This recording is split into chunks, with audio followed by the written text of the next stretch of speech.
December 23, 1944. Three German soldiers stood before a U.S. military firing squad in Belgium.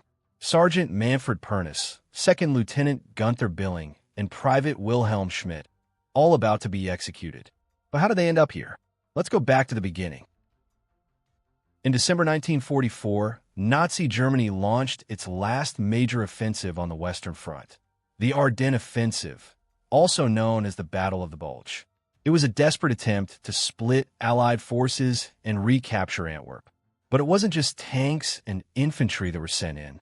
Hidden within the assault was a covert operation, Operation Greif.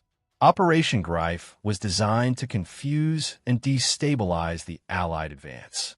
Led by SS Commando Otto Skorzeny, the mission involved German soldiers fluent in English, dressed in captured U.S. Army uniforms, using American vehicles. Their orders were change road signs, cut phone lines, spread false orders, and most dangerously, infiltrate Allied positions unnoticed. Pernass, Billing, and Schmidt were part of this unit. Each had been selected for their language skills and trained in American behavior, slang, and military structure. They looked the part, but under pressure, cracks showed. At a checkpoint, their answers didn't fully align. One mentioned the wrong baseball team. Another used German sentence structure. It didn't take long for U.S. troops to realize something was wrong. Once exposed, they were arrested and interrogated. Their mission, identities, and connection to Operation Greif were confirmed.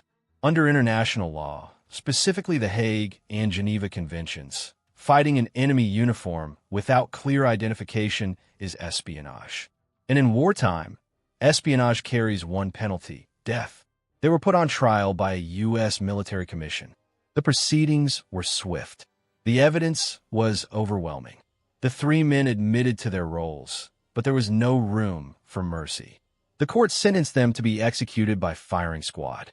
The sentence was carried out at Henri-Chapelle, Belgium, on December 23, 1944. They walked calmly to the site, stood side by side, and faced their fate. There were no dramatic final words, just silence and gunfire. Operation Greif had already shaken Allied morale. Soldiers grew suspicious of each other. Passwords were constantly changed.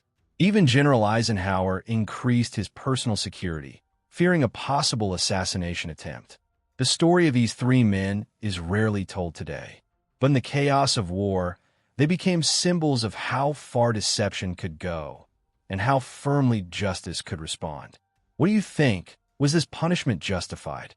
Do you believe the sentence was fair under the rules of war?